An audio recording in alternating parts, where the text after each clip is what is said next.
Hey y'all, it's Laura and I am back. Now my voice is not 100%, but it's good enough to do a couple of voiceovers and then I will be resting it, so don't worry. I am taking very good care of it.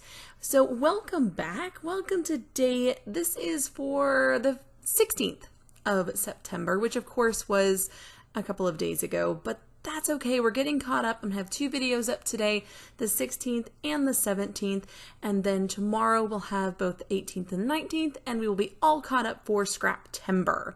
Now this is my video a day marathon collaboration with the Scrappy Sisters and Christy's Beautiful Life with our fabulous special guest, Melissa Vining. She's Crafty, Shannon Allure, and Scrappy Kathy. So be sure to check out the links in the description box below for their channels and see what they're making with today's layout. Now, as you saw at the beginning of this video, the sketch we're using has a really cool sunburst design, kind of a half sunburst. And then today's Scraptember prompt is rainbow. So I'm going to try to combine the two using my September stash kit. If you're not familiar with my stash kit series, every single month I dig deep into my stash, mix up my supplies. We have a variety of different brands and companies that I'm using to create a kit, and then I try to kill it throughout the month. And then I do these videos, of course, to show you how to kill the kit. So I am sneaking in a little bit of the gold glitter cardstock from my stash kit, and I'm going to create some little bits and pieces inside of this half circle that you saw at the beginning, created from a template. Now, most of my circle templates are from bowls in my house. I've just taken a bowl and placed it on a piece of chipboard, circled around it, and cut it out, and I have circle templates. I do not use an electric die cutting machine because I fight with them. They don't get along with me, so I just create my own from whatever I have handy. Now I'm going to bring in a bit of a rainbow color scheme here, but we're going for most of the primary colors and not bringing in as many of the shades. So we will have red, we'll have orange, we'll have yellow and blue with some pops of green added in as well, and then this gold.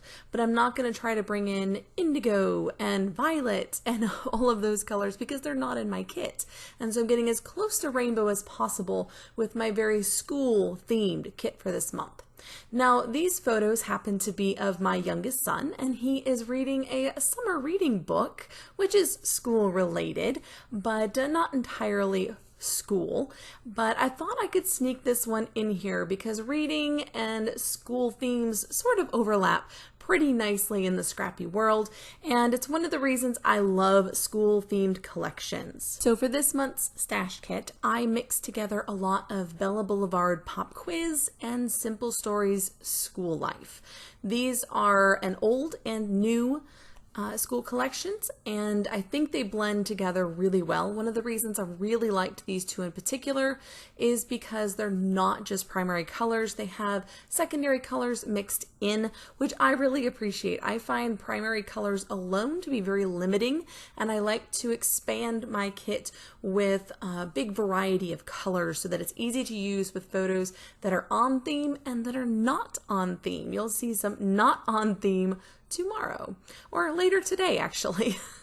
Forgot I have two going up today. So using one of the puzzle pieces, if you will, as a template, I've gone ahead and copied it onto another piece of 6x8 paper, and it's not going to be perfect because, again, that curve in the half circle changes as you go across, and I'm just sort of freehanding that angle. I'm not worrying about it too much because that white paper is going to go away. You're not going to know how perfectly I got the edge on that circle, and you'll see why pretty soon. But again, just pulling that piece back, using it as a template. Don't make this harder on yourself than it has to be. Now, I know that some people would have maybe chopped up this half circle white background and then you just use it as a straight template. But I didn't want my pieces to sit flush together or overlap even. I wanted them to have a slight gap between each other, and you'll see why when I position them on the paper. But I really am not going to have them perfectly straightforward in a half circle.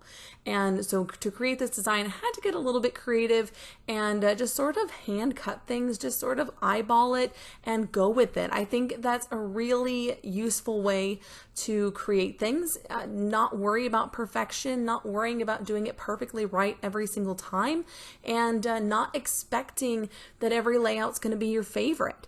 And that's something I really encourage you with. Try something out, experiment. If it doesn't work, that's okay. What did it cost you? A little bit of paper.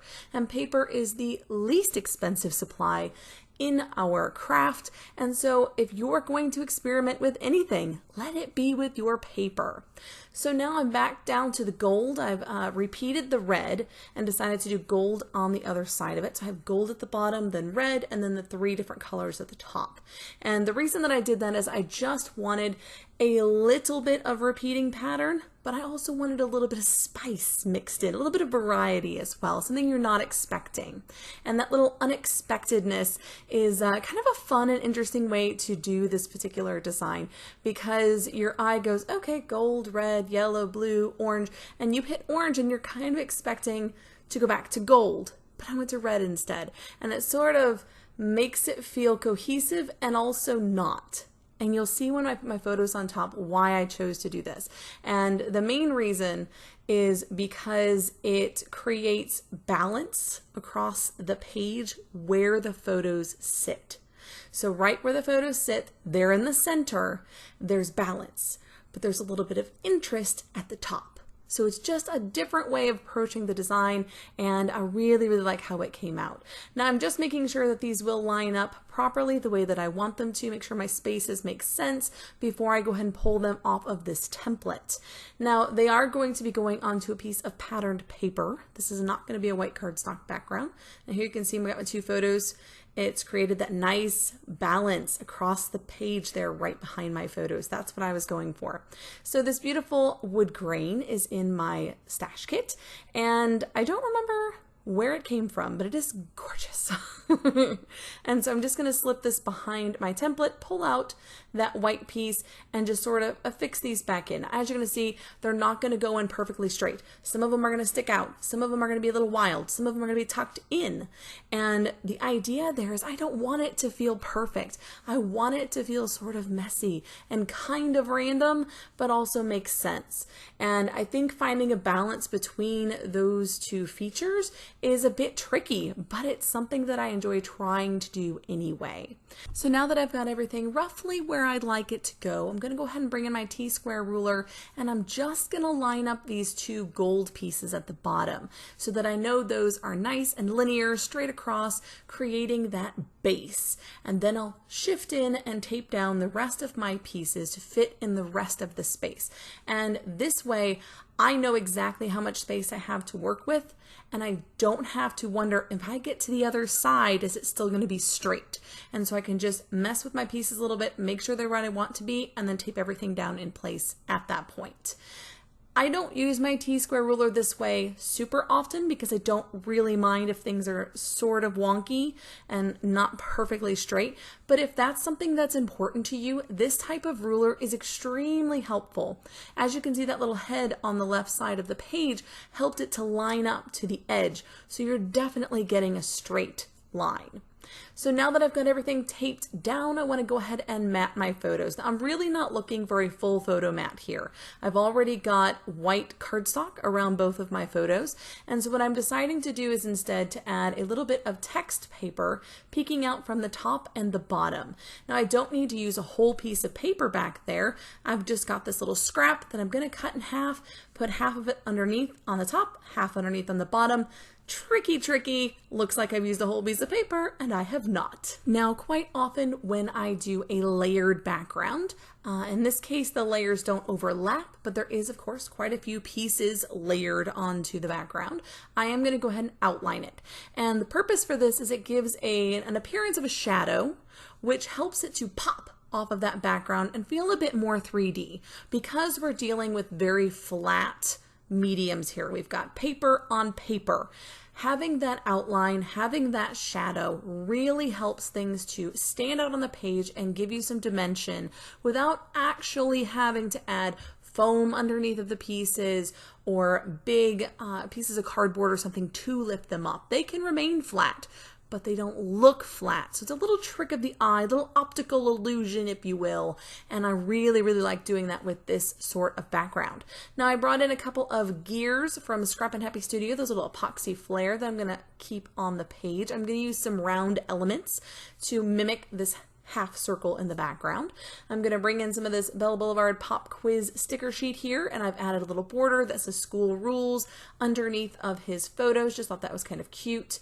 And see how many circle elements I can use on this page. I am a big fan of circles, and I find that I tend to use them more often in boy layouts, or at least pictures of my boys, whether the layouts are masculine or not really the point, but they do tend to land on my boys' layouts more often than my girls' layouts, which is an interesting thing to note about yourself.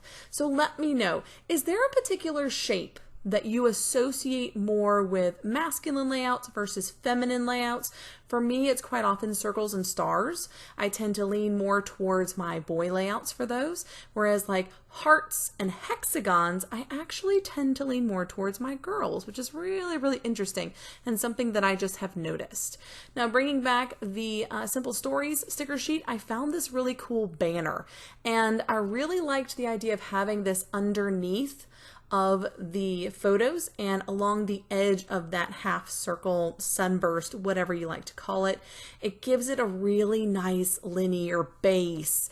And y'all know I do love a good linear base. It just makes me so happy.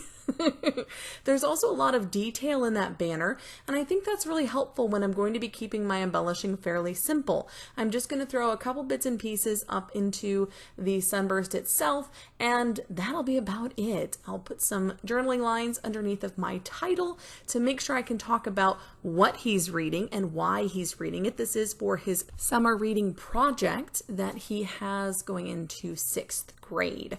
And so we made sure to pick a book, which I really recommend this one. It was called Ungifted, and it's about robots and gifted kids. And for my son, fits perfectly. He really enjoyed it, and he's not a huge fan of reading anything other than fantasy. So this was a good one. He really enjoyed it, and he did a little project on it with a little robot man that he drew. So I'm bringing in some word phrase strips on either side of the page, again with that linear line behind my photos, just so satisfying for my brain. A couple of stars next to the title, and that lovely T-square ruler comes back so I can draw some journaling lines. Now, I used to use a stencil called a journaling genie. If you have one of those, it'll do this as well, but this is much faster, I find, and makes it a little bit easier to squeeze in these journaling lines in the most strange and random places on your layout and keep them straight. Now I'm done with the embellishing for the most part, and I am leaving this bit in because I've made sure to show you that I'm gluing down these pieces that are stuck to the glitter. Because that glitter paper is so textured, tape doesn't stick to it very well, and so I've chosen to use glue instead. Bringing in my Golden Nouveau drops for my controlled splattering before my Heidi Swap Color Shine for my uncontrolled splattering, and that will finish up this page. I hope you've enjoyed it. Please let me know what you think in the comments below. A huge thank you to my friends and family who have voiced over a couple of videos for me this week, so be sure to check those out as well, and the links below for everyone participating in day 16. Until next time, bye y'all!